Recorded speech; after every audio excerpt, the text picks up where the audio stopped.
Start, sir. Okay, sir.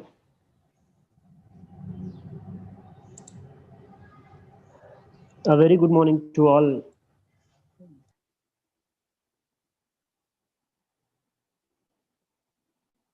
So, I'm Ranjith Kumar from Bandarupally, TSRS Boys and Junior College. So, in this class, we are going to learn punctuation. So these are the objectives I will try to achieve by the end of this class. We together will be able to understand by the end of this class what punctuations are and why punctuation should be used. In a sense, as part of why, we will also learn what happens if punctuations are not used and if punctuations are misused, and how punctuations should be used. So these are the three things that we will understand by the end of this class: what, why, and how. What? Right.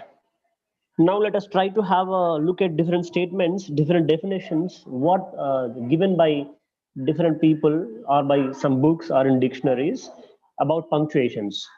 Punctuations are the visible indicators used in writing a text.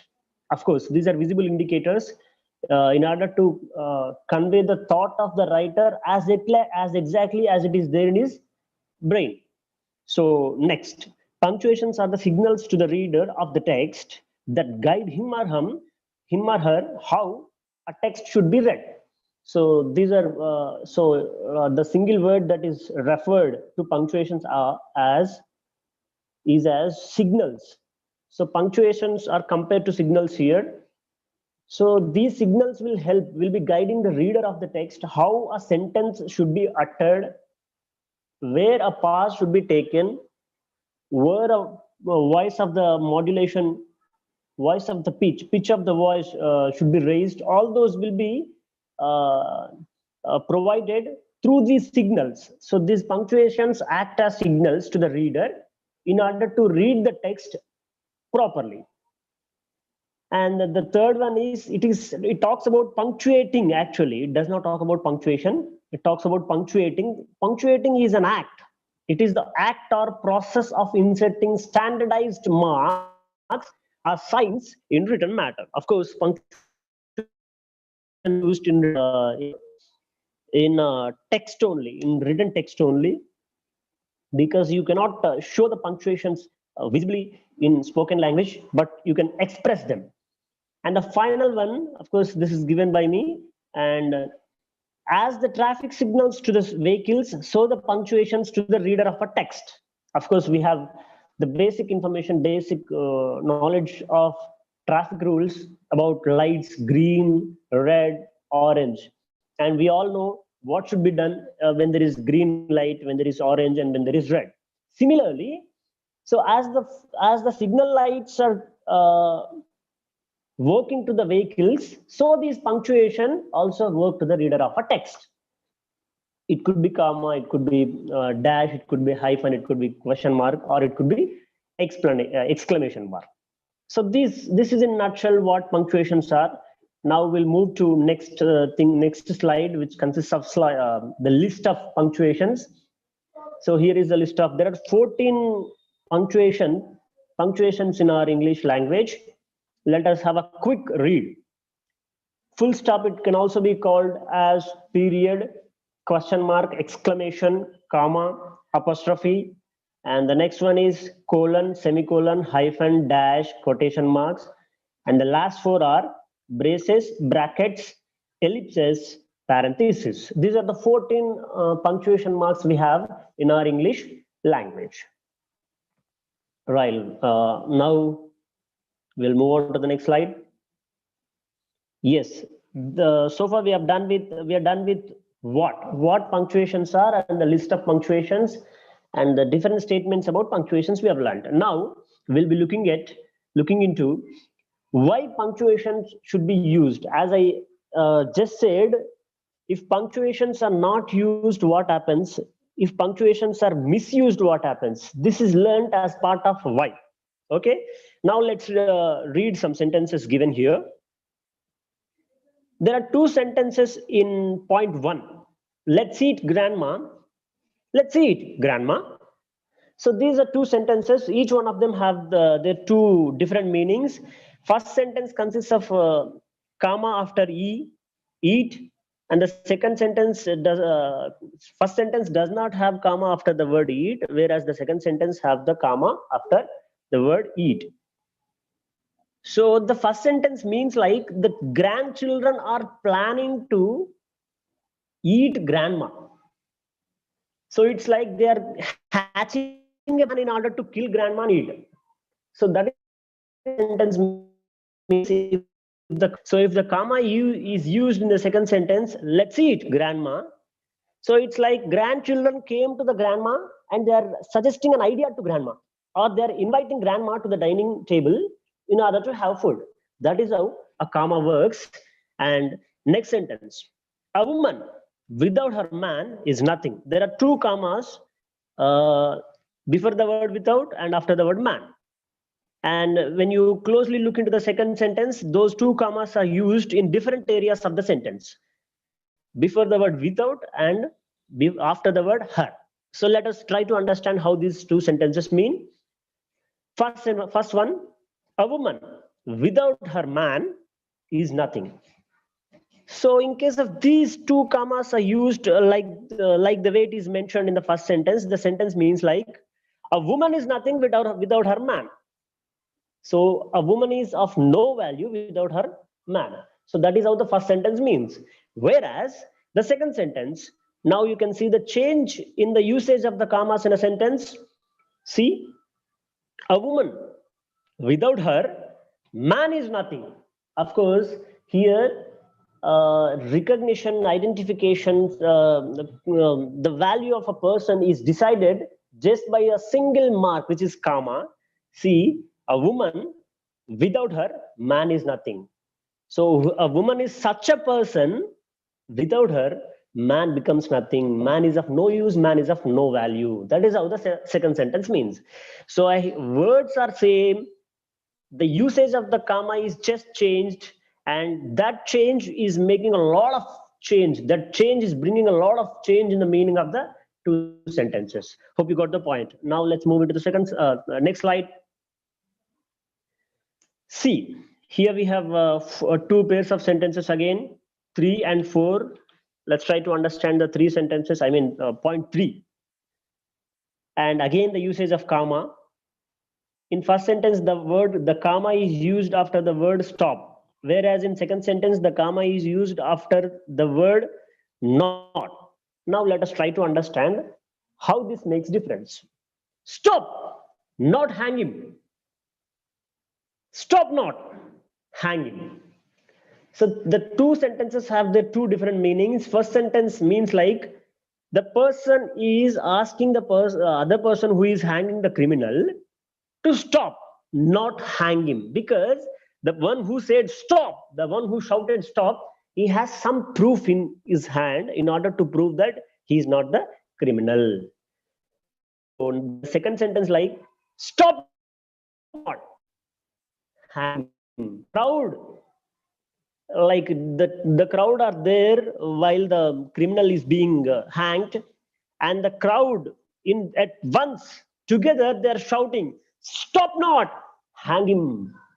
So the crowd are shouting like so they're fed up with the heinous crimes done by the criminal, and they're very much happy with the act of the law.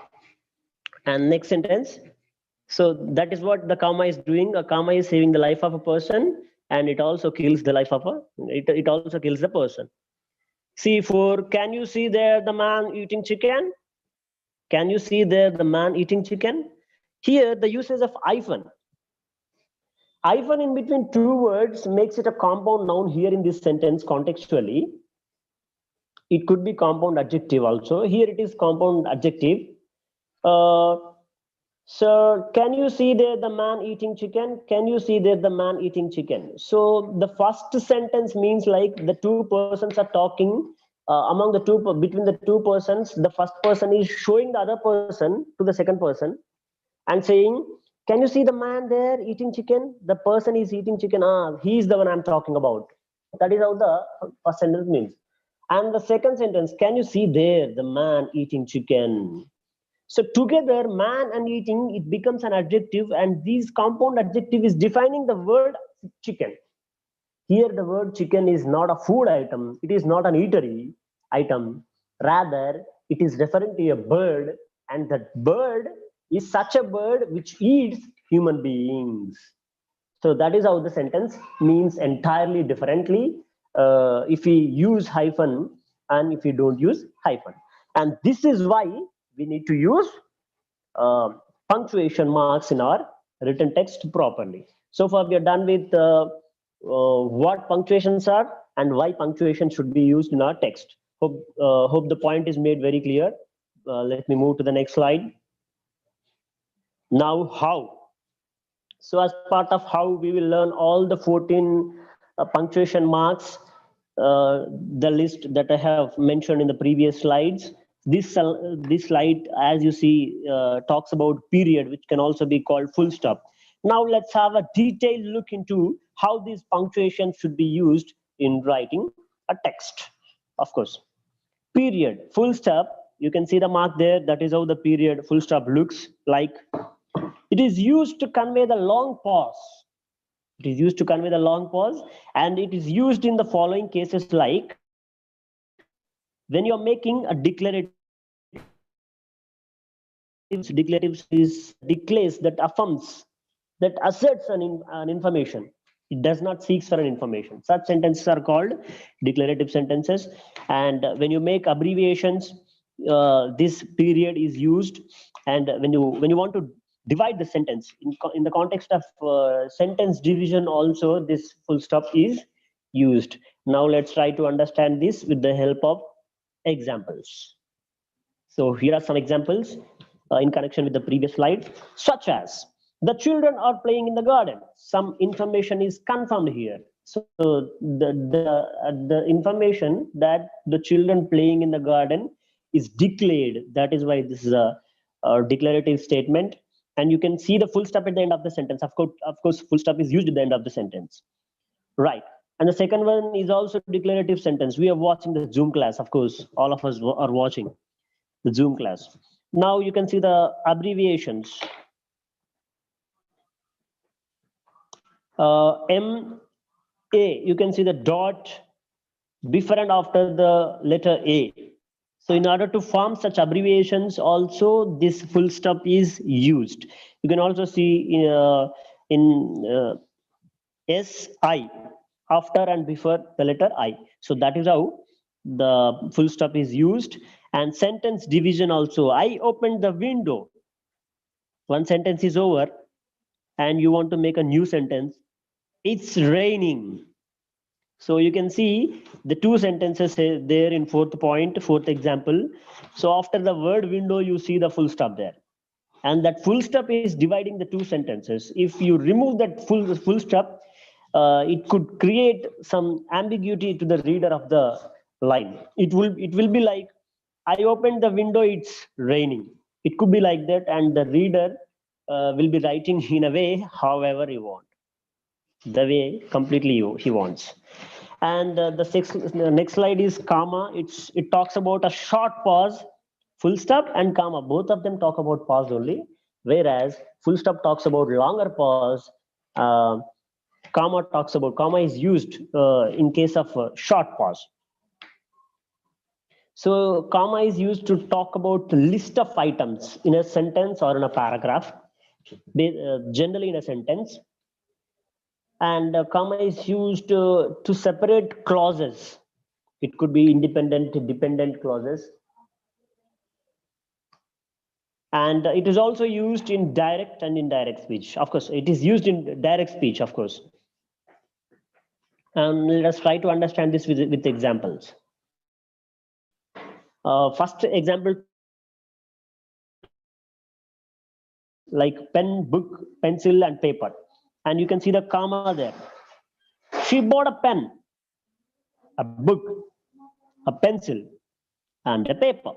So this is how a comma works, and this helps. This tells the reader to take a short pause when there is a list of items. Like when the comma appears, it conveys, it tells the reader to take a short pause. Next sentence. It also talks about list of items. List of items in the sense it could be objects, it could be games, it could be qualities of a person, it could be name of places. See here we have sports. He plays cricket, chess, tennis, and football. And the third point talks about clauses. There are two clauses. If you listen attentively, you will understand the class. So there you can see the comma after the word attentively. And if you listen attentively is a clause, and you will understand the class is the other clause, and the comma is separating the two clauses. And direct speech talks about, is given in the fourth point. She said, I hate this word. And you can see the comma after the word said. So that is how the comma is used. Now question mark. Question mark is used when a statement made seeking for information is, you could say it is completely opposite to declarative statements. Declarative statements give information, whereas these interrogative statements ask for information. And these question marks are used at the end of the sentence, like full stop is used. And this is used in the following cases, like when you make interrogative questions, auxiliary questions, and question tag. Let us try to understand this in the next slide. For example, for instance, how do you feel this class? It is a question, and you can see the question mark at the end. Where do you come from? Yes, this is also a question. Do you have any doubts so far? You can see the question there at the end. This is a Zoom class, isn't it? And isn't it is a question tag, and you can see the question mark at the end of the question tag. This is how a question mark is used. Now let's try to understand apostrophe. That is how an apostrophe looks like. You can see in parentheses, that brackets, curved brackets. Between curved brackets, every punctuation mark is mentioned in this PPT. Please do have a look at there. That is how an apostrophe looks like. It is used at the subscript track word. So let us say superscript is upper part and subscript is lower part, and middle track is the other one. So this apostrophe is used at the superscript track of the word, and this apostrophe is used to convey the meaning of the possession. Some person is having something, so that is how. So in order to convey that a person has something, this apostrophe is used. And in order to talk about contracted forms, short forms of subjects, it could be pronouns. In that case also this apostrophe is used, and apostrophe is used in order to omit certain letters in a word. When you do not want to mention all the letters in a single word, and when you want to omit such certain letters of a word, in that case also this apostrophe is used. Here is a slide that makes it understand better. For example, this is Corona's time. You can see apostrophe after the word Corona before the letter S. So this is the time of Corona. So apostrophe conveys the meaning of the word OF off. This is Siri's car, and that also talks about possession. And the third point, am Ranjith Kumar. It is actually I am. Am is the contracted form of I am. And you can see here, our honorable secretary sir is watching this class. Honorable, the word spelling is actually, it is like the way it is mentioned in between brackets. So when you want to omit certain letters from the word, it will be like this. In that case also apostrophe is used. That's all about apostrophe. Now let's have a look into the exclamation. Exclamation marks looks like that, and it is used to express strong emotions, and those emotions could be surprise, excitement, panic, and it could be happiness even. So how these are used, let's try to understand. As in, hey, You made my day. This is a surprise. So in that case, you can see the exclamation mark at the end of the sentence. And second point, dude, I can't wait for the results. So he's so much excited. He appeared to his exam. He did well in his exams. He did his best in his exams, and he's been waiting for his results, and he cannot wait anymore. So that is when he's making this statement, dude, I can't wait for the results. Someone please help me. So this is panic. Somebody is in trouble. In that case, in order to express that panic, also this exclamation is used.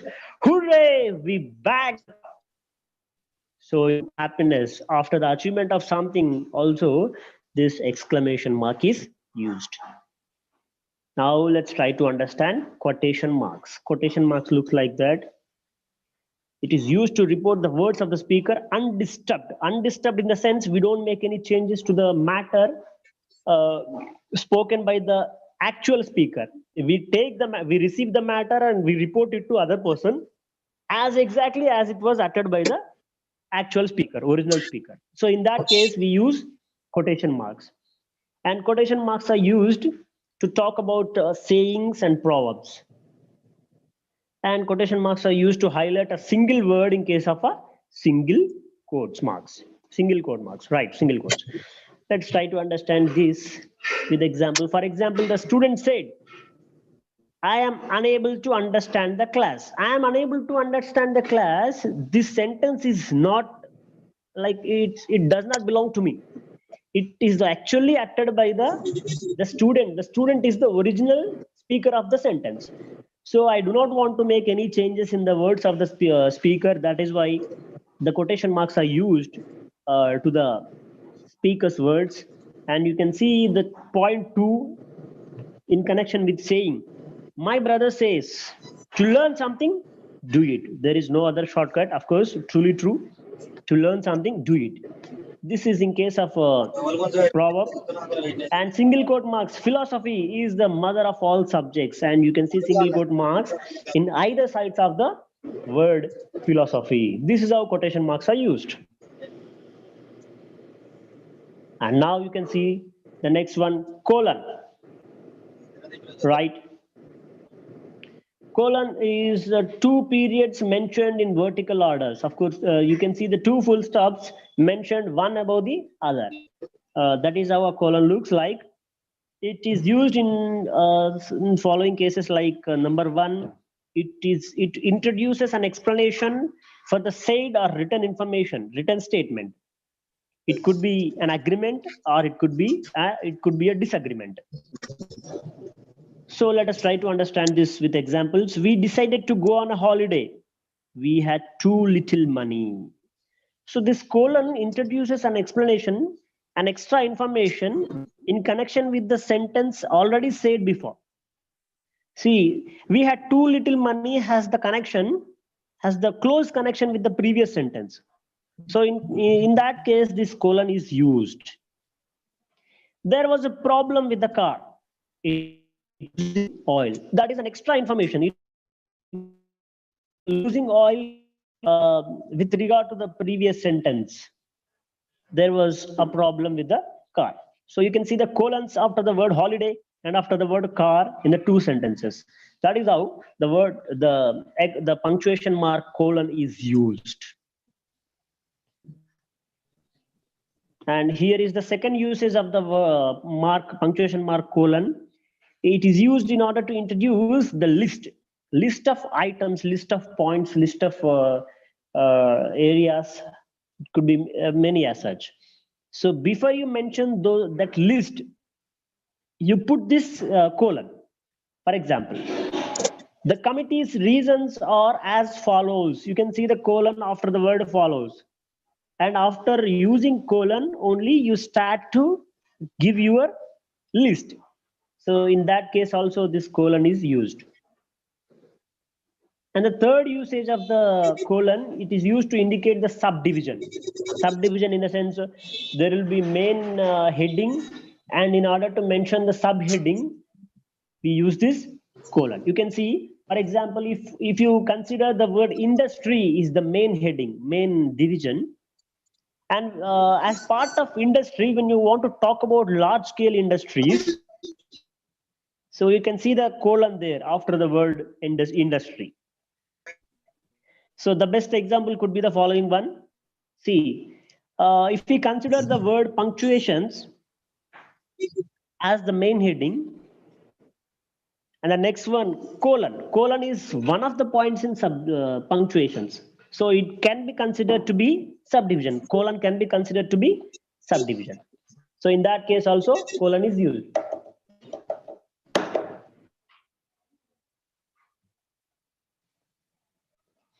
And the next one is semicolon, right? That is how the semicolon looks like. You can see in between brackets, usually used instead of period, but not all times. And it is used to connect two grammatically independent sentences whose meaning is closely connected. Of course, see, this semicolon is used in between two sentences which are grammatically independent. Without the semicolon, both the sentences stand there on their own, and both the sentences will be having their own meaning. But using this semicolon makes it more clear and more meaningful. And this is used only when the two sentences are closely connected in with regard to the meaning. So you can see here, semicolon replaces the see the example. Some people work best in the mornings. You can see the semicolon there. Others do better in the evenings. So some people work best in the mornings, others do better in the evenings. So same sentence can be read like this, inserting the word either while or whereas. Let's take the word whereas and read the sentence. I am going to put the word whereas in place of semicolon, so that in order to it's an attempt to prove that semicolon replaces the word whereas. Some people work best in the mornings, whereas others do better in the evenings. So this is how a semicolon is used. Hope the point. Now let us try to understand the usage of the punctuation mark semicolon. It is used in order to connect two closely related independent clauses in order to replace the conjunction and. So the previous case is that replaces the words like while and, whereas here it replaces the word and. See the example there. I saw a dangerous snake. It was eating a frog. So both the sentences are completely independent and both the sentences have their own meaning. Even if you remove the semicolon, meaning of the sentence will not get, but it will be more clear, it will be more meaningful if the semicolon is used like that. See, I saw a dangerous snake. It was eating a frog. And you can replace the semicolon with the word and. I saw a dangerous snake and it was eating a frog. So this is how a semicolon is used. It was understood. Now moving to the next question, next to punctuation mark, which is hyphen. Hyphen, you can see in between brackets. It is smaller than dash. It is used to join words. It is used to bring two different words together,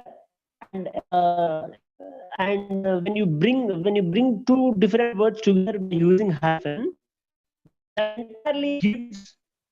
hyphen entirely gives another meaning, a new meaning to the combined two words. Let us try to understand here the point.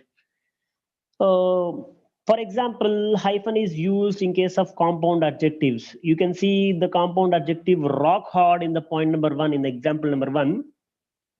The rock hard cake is impossible to eat. The rock hard, two words rock and hard are together defining the noun.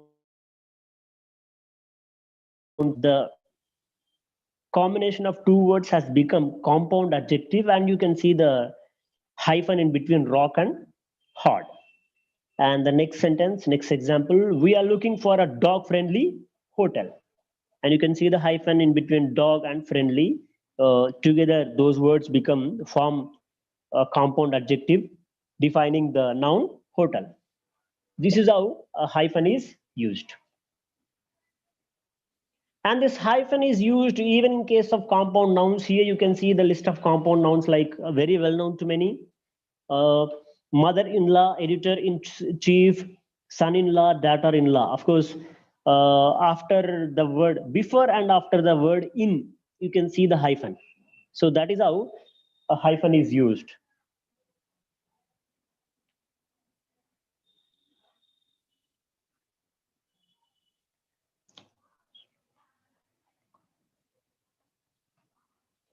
Right. This slide is about dash, which is one of the punctuation marks. So far we have done many.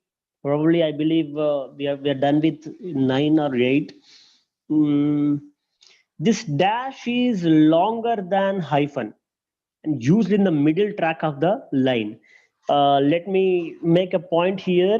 Apostrophe is used at the superscript area of the line, whereas this dash is used in the middle track of the line, and we use comma and full stop at the subscript part of the line. So that is what the point to be noticed here. And this looks little longer than hyphen. Longer than hyphen used in the middle track of the line, neither subscript nor superscript. And dash also conveys the meaning of the past, just like dash, just like comma. But even though the punctuation mark conveys the meaning of comma, the punctuation mark dash has its own significant role in English language. Let us try to understand it better with the example. Continuation after an interruption. Continuation after an interruption. Say some speaker is saying something, somebody is speaking something, so in between someone else spoke something else.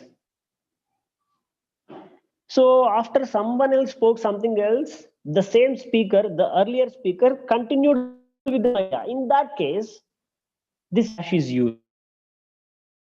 With example here, the seniors should accept the creative work.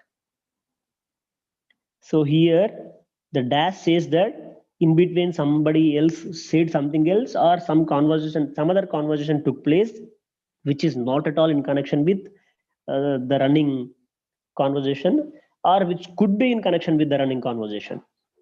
So, and it continues with the same idea. The speaker of the sentence continues with the same idea, like creative thoughts put an end to fossilized and corroded methods. So this is how a dash is used. The seniors should accept the creative work. Creative thoughts put an end to fossilized and corroded methods. This is how a dash is used. And the next example, another example for the same punctuation mark. She was stunningly beautiful. The most beautiful woman I have ever seen. So this is how dash means like, and we have another usage for the same punctuation mark. Let us try to understand it even better. So imagine there is a conversation between two students in a classroom. Two students are talking about the principal.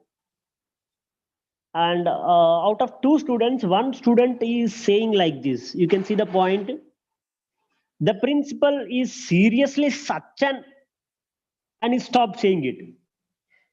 See, sorry, you should understand the headline first. It is used to convey the tone of the thought. Tone of the thought in the sense, the speaker of the sentence starts to speak something and suddenly stops due to some cause and starts to speak something else, some other new idea due to the same reason for which he stopped. So let us try to understand it better. There is a conversation between two students in a classroom, and the two students are talking like this. After two, the first student is saying like this. The principal is seriously such an, till there he stayed and he stopped. And after that, he stopped because just then, just while he was uttering the statement, he saw that he happened to see the principal coming to the classroom or walking in the corridor. So he got scared talking about the principal, and he changed the conversation, and he started to speak like, "Hey, please help me to solve this problem." He suddenly grabbed a book and started a new conversation in order to see what the two students are talking about subject. So the turn in the thought you can see in the complete sentence. The thought before dash and the thought after dash is entirely different. So in such cases also we can use dash and ellipses. Ellipses are the three dots, three periods, three full stops, one after the other. And three full stops will be having space. They are not used immediately after the one after the other. They will be having space. And this word ellipses is derived from a Greek word which is parallepsy, which in their language means omit.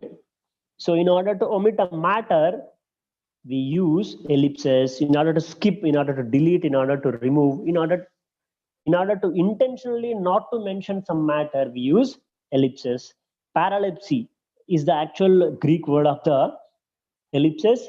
I might be right or wrong in pronouncing the word parallepsy because I don't know Greek.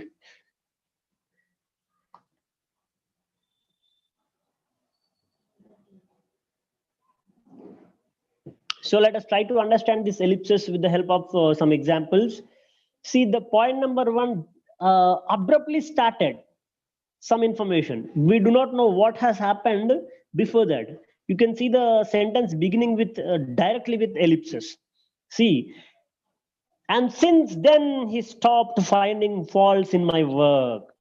Because the sentence indirectly says that lot has happened before this, and the person one has done something to the person two who was finding faults in his work, and ever since he had done something to the other person who was finding in faults, ever since then he stopped finding faults in his work. So, and since then, so he stopped finding faults in my work. You can see the ellipsis in the beginning of the sentence that says the writer of the sentence skipped some information uh, for his own reasons. And the second point, second example, she told me all her problems and ended up collapsing into the sofa. So there is a lot of information. She told me all her problems. So as part of problems, many things were spoken, many things were discussed as part of the conversation. So he skipped all that and he suddenly came to the climax and said, and ended up collapsing to the sofa. This is the there are four dots after the word problems, and ellipses generally they have three dots only. But in the second example, there are four dots. The beginning one, the first one immediately after the word problems, is not the ellipses, it is the full stop actually. And after that, there are three dots. They are considered to be ellipses. So ellipses can also be used after the full stop, even though it looks like four dots.